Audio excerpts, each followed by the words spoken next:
자, 62쪽이 원본 페이지가 62쪽이고요. 자, 1번 문제. 18쪽 원소는 무슨 수가 0이므로예요? 자, 원자과 전자수가 0인 거죠. 원자과 전자. 이 원자과 전자라는 거는 화학결합에 참여하는 전자를 얘기하는 건데 18쪽은 화학결합을 안 해요. 그러니까 원자과 전자가 0인 거죠. 그죠? 이온결합은 금속 원자가 전자를 잃고 생성된 양이온과 비금속 원소, 그러니까 뭐 염소 같은 거 이런 게 전자를 얻어서 생성된 음이온 사이의 정전기적 인력에 의해 형성된 결합이죠. 염화나트륨에서 나트륨 이온은 무슨 원자와 자 이거 Na 플러스지. 그러니까 나트륨이 원래 11번인데 이 뜻은 전자를 하나를 잃었다는 뜻이야. 그래서 10번과 같은 전자, 그러니까 네온 원자와 같은 전자 배치를 이루고 염화 이온은 우리가 Cl은 17번인데 얘가 전자 하나를 얻어서 Cl-가 되면 전자가 18개죠. 그죠? 그러면 아르곤 원자와 같은 전자 배치를 이루죠. 비금속 원소들은 서로 전자쌍을 공유하여 화학결합을 형성하는데 공유라는 말이 들어가면 공유결합이에요. 공유결합이라고 한다. 염화칼슘은 무슨 결합 물질이에요? 자, 우리가 금속과 비금속의 결합은 이온 결합 물질, 그지? 그러니까 여기 이온 결합. 그리고 물은 비금속과 비금속이죠.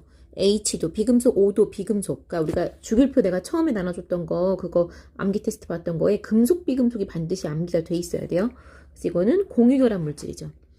산소 분자는 두 개의 산소 원자가, 산소 분자는 두 개의 산소 원자가 각각의 산소 분자? 물 분자라고 속으로 생각했네. 자, 산소 분자는 이렇게 돼 있는 거죠. 원자과 전자가 이렇게 6개인 산소가 전자를 2개씩 공유한 거예요. 2개씩을 내어 공유결합을 형성한 거죠. 이온결합 물질은 무슨 상태에서 전기전도성이 있어요? 수용액 상태에서. 공유결합 물질과 이온결합 물질 둘 다 고체 상태에서는 전기전도성이 없어요. 물론 이제 공유결합 물질 중에 흑연과 같은 예외적으로 전기가 흐르는 고체 상태에 전기 흐르는 물질이 있지만 예외가 아닌 이상 고체 상태에서는 이온결합이건 공유결합이건 둘 다 전기 안 흘러요. 금속결합, 금속인 물질들만 순수 금속들만 흐르게 되는 거예요. 포도당은 고체 상태, 이거 공유결합 물질이죠. 공유결합 물질은 고체건 수용액이건 액체건 전기 일반적으로 안 흘러요. 일반적으로. 이거 일반적인 걸 물어보는 거니까 전기전도성 없어요. 수용액도 없어요. 이거는 정말 잘 나오니까 꼭 외우셔야 되고. 금속 원소의 원자는 양이온이 되게 쉽죠. 틀렸어요. 염화나트륨은 양이온과 음이온의 정전기적 인력. 이게 이온결합이죠. 자, 이온결합의 정의. 칼슘과 염소는 우리가 칼슘은 Ca2 플러스 이온이 될 거고 염소는 Cl 마이너스 이온이 될 거기 때문에 염소가 2개가 필요해요. 그죠? 전하량의 합이 0이 돼야 되니까. 그래서 CA는 하나인데 CL은 2개다. 그래서 1대2로 결합하게 되는 거죠. 맞는 얘기고. 질산나트륨은 고체 상태에서 아까도 말했지만 이렇게 금속과 비금속이 결합한 이온결합 물질, 뭐 공유결합 물질도 일반적으로 고체 상태에서는 전기전도성이 없어요. 없다고요. 자, 공유결합 물질은 공유결합 물질인 산소 분자의 화학식은 O2지. O는 산소 원자예요. 원자. 응? 물 분자에서 수소와 산소는 모두 비활성 기체의 전자 배치. 수소는 헬륨 담고요. 산소는 네온 담죠. 그래서 많은 얘기고. 포도당은 액체 상태에서 전기 전도성 없어요. 왜? 공유결합 물질이기 때문에 액체건 수용액이건 고체건 없어요. 이따가 틀린 거죠. 그림은 화합물 A, B를 화학 결합 모형으로 나타낸 건데 A와 B의 원자 번호를 각각 쓰시오. 자, 얘는 지금 전자를 총 세보면 18개인데 한 개를 잃고 18개예요. 그러면 원래 19개였겠죠. 그러니까 19번일 거야. 19번. 19번이니까 하나를 잃고 18개. 하나 잃고 18개. 그 다음에 이 뜻은 뭐예요? 하나 얻고 18개. 그럼 얘는 원래 몇 번? 17번. 그래서 얘는 지금 K 플러스랑 Cl 마이너스가 지금 나와 있는 거죠. 원자 번호는 17번, 19번이에요. 공유결합할 때 두 원자가 공유하는 전자쌍을 무엇이라고 하느냐? 공유전자쌍이라고 하죠. 그 말 그대로 공유전자쌍. 그럼 공유 안 하는 전자쌍은 비공유전자쌍. 그림은 원자 A와 B의 전자 배치를 모형으로 나타낸 것이다. A2와 B2의 공유전자쌍 수를 각각 쓰시오. 얘 누구예요 지금? 수헬, 리베봉, 탄질, 산. 이거 지금 산소죠. 그죠? 산소는 O2. 공유전자쌍 수 몇 쌍 돼요? 2쌍 되죠. 이렇게. 그 다음에 수헬, 리베봉, 탄질, 산, 플로린이네요. 플로린 이렇게 한 쌍 되죠. 자, 이거는 외워도 되지만 뭐 이해를 하자면 산소 같은 경우는 원자과 전자가 6개인데 얘는 주변에 8개를 두고 싶어 해요. 그죠? 그러니까 요 차이 있지, 차이. 요 차이만큼을 공유하게 되는 거야. 그래서 2개를 공유해줘야 돼. 자, 그럼 나머지 2개씩은 이렇게 비공전자쌍으로 배치를 하고, 이렇게 배치를 하면 얘 입장에서도 전자가 주변에 8개, 얘 입장에서도 전자가 주변에 8개가 되겠죠. 그죠? 그 다음에 여기는 플로린. 자, 원자과 전자 7개. 그러면 여기 옆에도 이렇게 원자과 전자가 7개인, 여기 한 쌍, 일부러 좀 약간 하나는 얘가 가져왔고 하나는 얘가 가져왔대 표시를 해준 건데 둘 다 점 찍으면 돼요. 그냥 단일 결합. 그래서 공유전자쌍 수는 2개, 얘는 1개.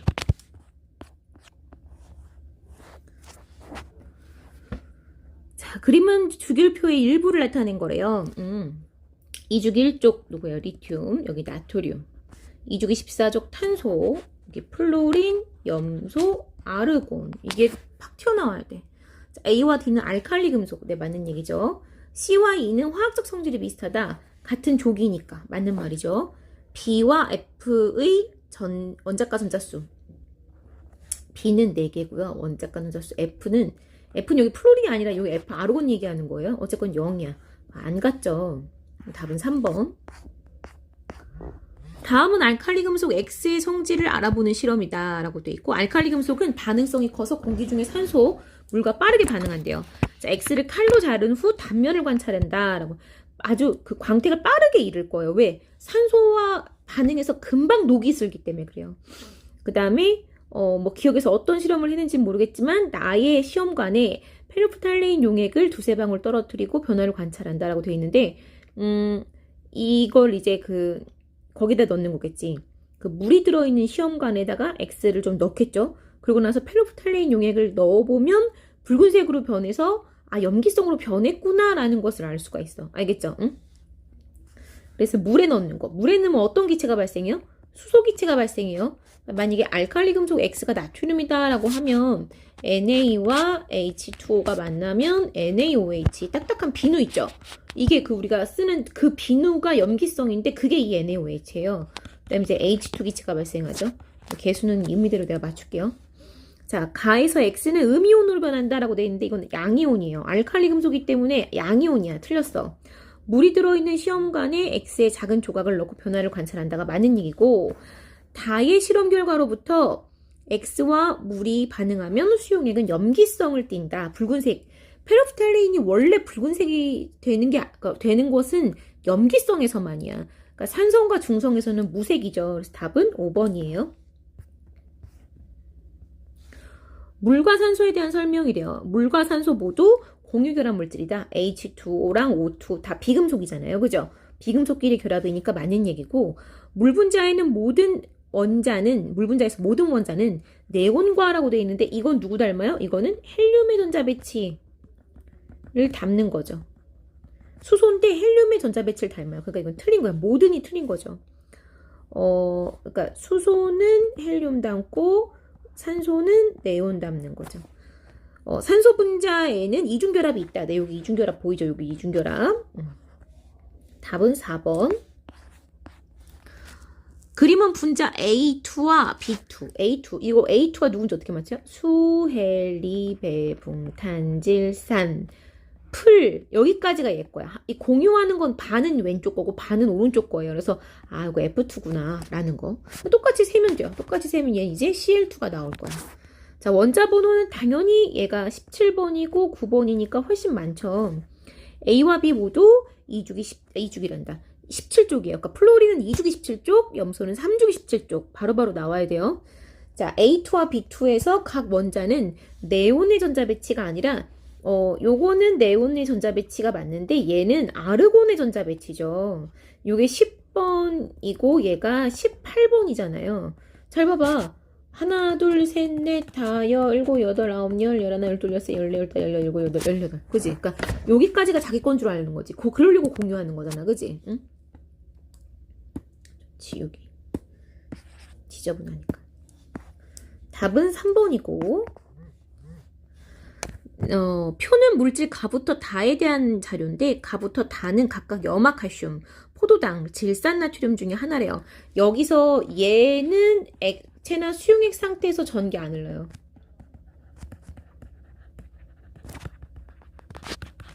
얘네들은 전기 흘러. 수용액 상태에서 전기 흘러. 그래서 전기 전도성이 요즘 있음이 떴죠. 여긴 다 없음, 여긴 없음인데. 그러니까 가가 얘가 포도당인 거야. C6H12O6. 여기가 수용액 상태에서의 전기 전도성이냐. 고체는 내가 누누이 얘기하지만 포도당 이게 공유결합 물질이건 이온결합 물질이건 둘 다 안 통해요. 그죠? 여기는 있음이 되겠지. 기억은 고체 상태. 네, 맞는 얘기고. 리을은 있음이죠. 그러니까 지금 둘 중에 누군지는 몰라. 염화칼슘인지 질산나트륨인지는 알 수 없지만 나의 있음이 떴잖아. 그러면은 그거는 수용액 상태의 전기전도성이 있음이 되는 거야. 왜? 이 이온결합이건 공유결합이건 고체 상태는 전기전도성이 없다니까요. 그래서 없음으로 끝나야 돼. 없음. 알겠죠? 응? 그러면 나머지 두 개는 여기 수용액 상태에선 있음이 돼야죠. 두 개가 지금 이온결합 물질이니까. 가의 구성원소는 모두 비금속 원소이다. 네. 탄소, 수소, 산소, 소로 끝나는 거 다 비금속이에요. 공유결합 물질 비금속이에요. 답은 4번. 그림은 원자 A부터 E의 원자가 전자수와 전자가 들어있는 전자 껍질수를 나타낸 거래요. 자, 원자가 전자수가 빵이야. 그럼 일단 18쪽이잖아요. 1주기, 이게 주기야. 1주기 18쪽 누구예요? 헬륨이죠. 그럼 여기는 1주기 1족이죠. 그럼 누구예요? 수소죠.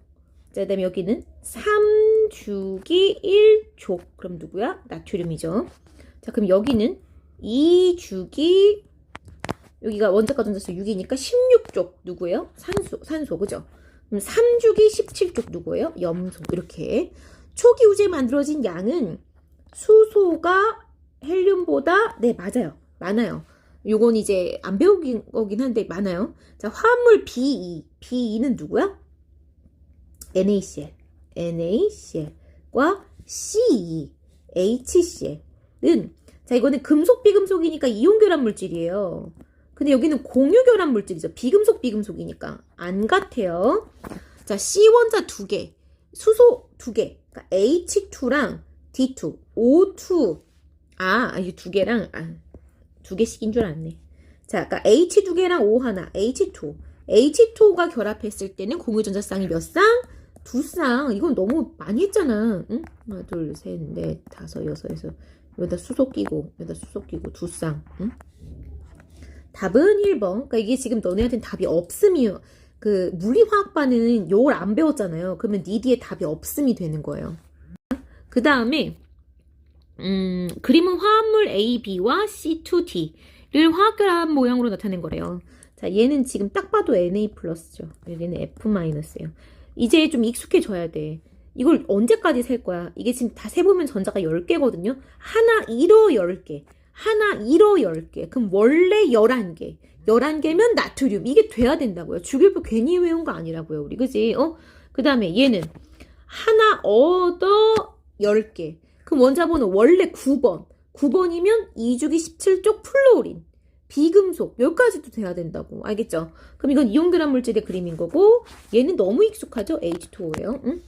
자, 원자번호는 B가 D보다 D가 누구야? 산소. 얘는 플루오린. 9번이고요. 8번이에요. 맞는 얘기죠. A와 C는 모두 물과 반응하여 수소기체를 발생한다라고 되어 있는데 C가 아니죠. 그러니까 이건 이상한 질문이긴 한데 저 C가 수소야. 수소가 물과 반응해서 수소기체를 발생하는 게 아니라 C가 수소야. 그러니까 대신에 나트륨은 물과 반응해서 수소기체를 발생하죠. 알칼리 금속이니까. DB2. 그러니까 D는 O고요. B는 OF2. 자, OF2는 공유전자쌍 수가 4개다라고 돼 있는데, 자, 일단 O는 원자과 전자가 6개예요. 근데 여기에 플로린이 이렇게, 플로린은 항상 전자쌍을, 플로린 헷갈리니까 전자를 X로 표시를 해볼게요. 원자과 전자를 7개를 가지고, 그러니까 7개가 있죠. 그래서 이렇게 한 쌍, 두 쌍만 결합할 수 있어요. 왜? 플로린이 단일 결합밖에 못해. 지금 받아들일 수 있는 전자가 하나밖에 없어. 플로린은 원자과 전자가 7개이기 때문에 하나만 더 공유하면 돼요. 그러니까 한 쌍, 플로린은 한 쌍밖에 공유를 못해. 그러니까 플로린 개수만큼 전자쌍 수가 생기는 거야. 알겠죠? 그래서 답은 1번이에요. 물체의 질량으로 인해 모든 물체 사이에 작용하는 힘을 무엇이라고 할까요? 물체의 질량으로 인해 모든 물체 사이에 작용하는 힘, 중력이라고 하죠. 다른 말로 만유인력이라고 해도 돼요. 물체에 작용하는 중력의 크기는 물체의 질량이 클수록 커요. 공기 저항이 없이 물체가 중력만 받아서 낙하하는 운동을 자유낙하라고 해요. 자유낙하라는 말 안에는 이미 공기 저항이 없다라는 말이 포함되어 있는 거예요. 단위 시간당 속도 변화를 가속도라고 해요. 이런 정의들은 외워져 있어야 되죠. 자유낙하하는 물체에 무엇이 일정하게 증가를 하는가? 가속도는 일정한 거고요. 속도가 일정하게 증가하는 거죠.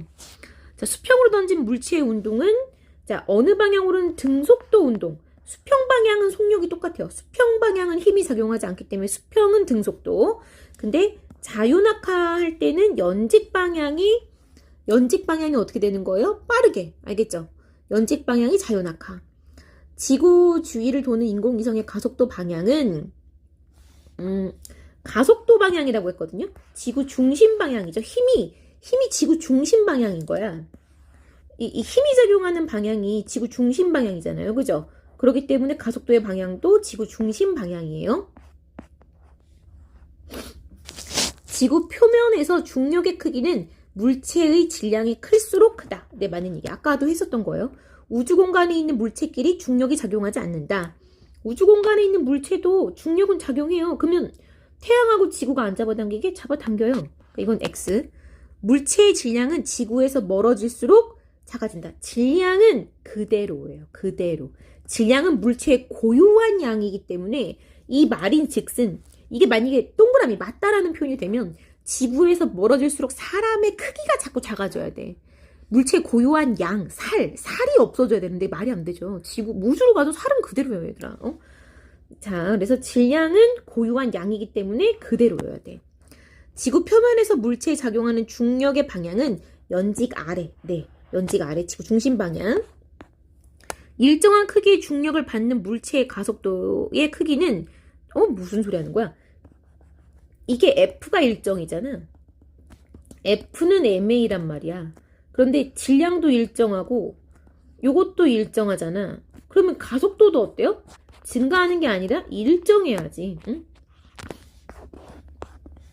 수평 방향으로 던진 물체는 수평 방향으로 속력이 일정하게 빨라지는 운동을 한다.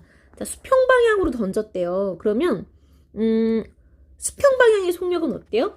등속이어야 되죠. 등속. 그러니까 X예요. 수평 방향으로 던진 물체에는 수평 방향으로는 중력이 작용하고 무슨 소리 하는 거야? 연직 방향으로는 중력이 작용하죠. 이거 바뀌었어요. 여기 수평 방향으로는 힘이 없는 거고. 그러니까 X인 거죠. 자, 그림은 질량이 M과 EM인 두 물체 사이의 중력을 나타내는 거래. 중력이 작용하는 것을 나타내는 것이다.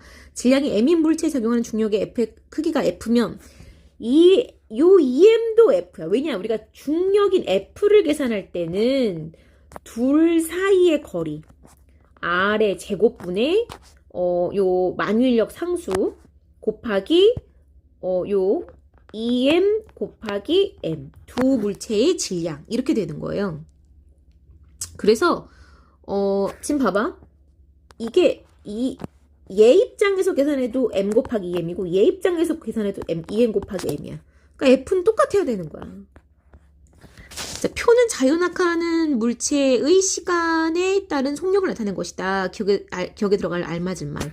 9.8씩 빨라지면 되죠. 그래서 9.8 곱하기 0.5를 하실 거예요. 그죠?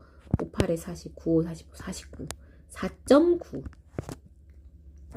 자, 그리고 수평 방향으로 15m/s의 속력을 던졌더니 2초 후에 바닥에 도달을 했대요. 자, 그러면 수평 방향의 속력은 등속이니까 2초 동안 갔으면 30m 가야죠.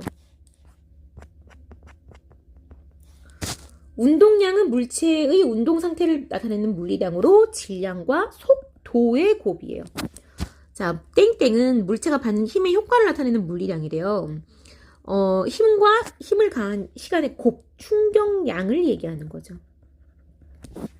물체가 현재의 운동을 유지하는 성질을 관성이라고 해요.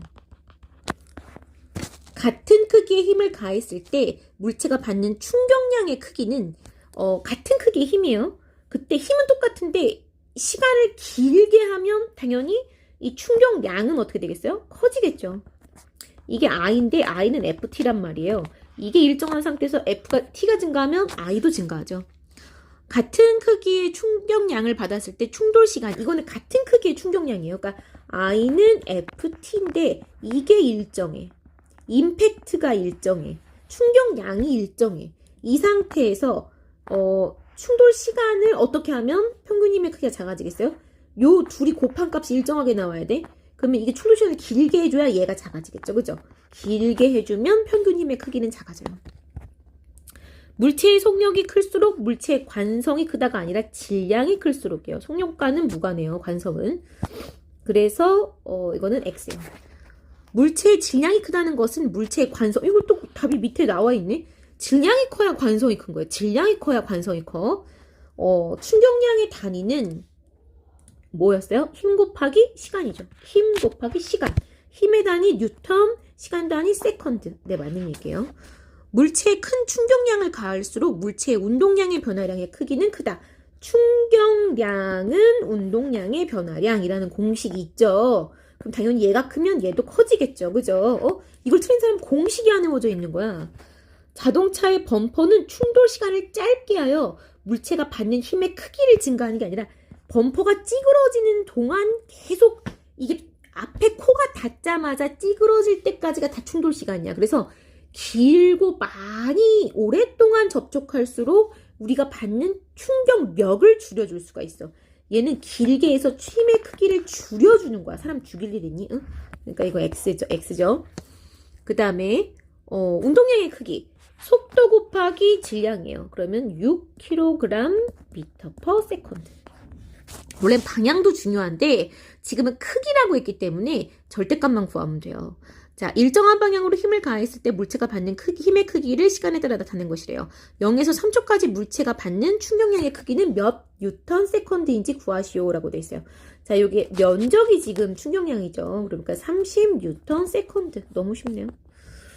자, 운동량의 크기가 10kg/s/인 물체의 운동 방향과 같은 방향으로 크기가 5Nm/s의 충격량을 가하였다. 충격량을 가한 후 물체의 운동량의 크기는, 자, 어떻게 하면 돼요? 충격량은 운동량의 변화량의 뜻이야. 그럼 운동량의 변화량은 나중 운동량에서 빼기 처음 운동량을 뺀 거야. 이런 걸 거쳤냐고, 니네가 거치고 못 풀겠다고 말을 하는 거냐고.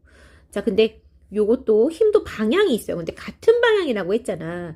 플러스 5Nm/s예요. 그죠?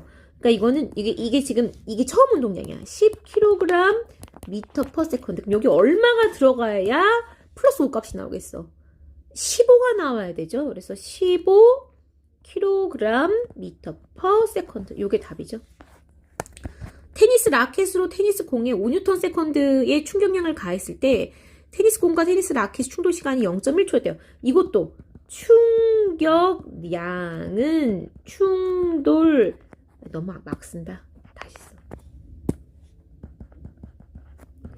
충돌 시간 곱하기 충격력인 거를 공식은 외우고 다니냐고, 쓰냐고. 이걸 안 쓰고 모르겠는데요 하면 진짜 그거는 뭐라 해야 되지? 너무 화가 나는 행동이야. 자, 일단 5Nm/s는 충돌 시간 0.1초 곱하기 X 뉴턴. 그럼 이게 얼마예요? 50N이라는 게 답이 나오죠. 그죠? 응? 자, 다음은 물체 A, B, C가 각각 벽에 충돌했을 때 받은 충격량의 크기, 충돌 시간, 충돌 과정의 평균 힘이래요. 자, 이것도 마찬가지야. 공식은 외우고 있냐고. 저 곱한다는 거. 이거 곱하면 얼마 나와요? 10 나오죠. 그럼 여기 얼마 곱해야겠어? 여기는 50 곱해야겠죠? 여기는 얼마 곱해야 돼? 0.5. 너무 쉬운데? 자, 이게 끝이에요.